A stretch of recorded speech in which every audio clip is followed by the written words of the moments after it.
Sir, if the investigation proceeds and leads to prosecution, what legal consequences could President Duterte realistically face under international law? Well, I'm hoping that this case won't proceed to prosecution because we have a confirmation hearing, first of all, and we have a number of live issues which we're litigating at the present moment in time. So I suggest we cross that bridge when we come to it. Sir, would you know that if there's really a clear timeline regarding the adjudication of the motion for the interim release? I would hope that within a month it would be decided. As I said, we've currently in the process of making our request for leave to reply, for the prosecution's response to our request for interim release, and then the judges will rule. Under the Rome Statute, the judges are meant to rule on a request for interim release as speedily as possible. Sir, in relation to that, many people in the Philippines were a bit confused with when you previously stated that the prosecution did not oppose your request for interim release, and then apparently the prosecution's response or written observation with respect to the interim release request is that they strongly oppose that. Can you clarify that, Attorney? Once again, I stand by what I said. There was originally a non-opposition to interim release, but I'm not going to litigate the case now in the media.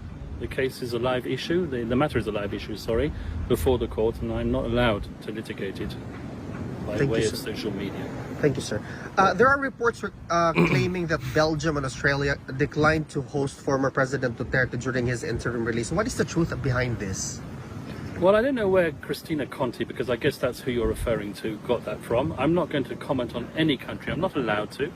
These matters are confidential. But I assume that Cristina Conti, knowing the way that she thinks, has looked at the interim release agreements at the court and has decided that Belgium, because Belgium has signed an interim release treaty, is the destination or the proposed destination for President Duterte. I'm not going to comment on that. The same goes, by the way, for the Honourable Justice Minister or the Secretary for Justice in the Philippines, Mr. Remula, yes, who's decided that there's a Latin American country that's prepared to receive President Duterte. Once again, I assume that he thinks we're talking about Argentina because, once again, Argentina has signed an interim release agreement with the International Criminal Court. I'm not going to comment on that. Okay, sir. The Department of Justice in the Philippines reportedly sponsoring witnesses in the ICC case against the President Duterte because, as you mentioned, sir, all evidence related to the former chief executive's war on crime has already been destroyed. He mentioned that. What's your comment on that? Sponsoring witnesses to cooperate or encouraging witnesses to cooperate? I don't know.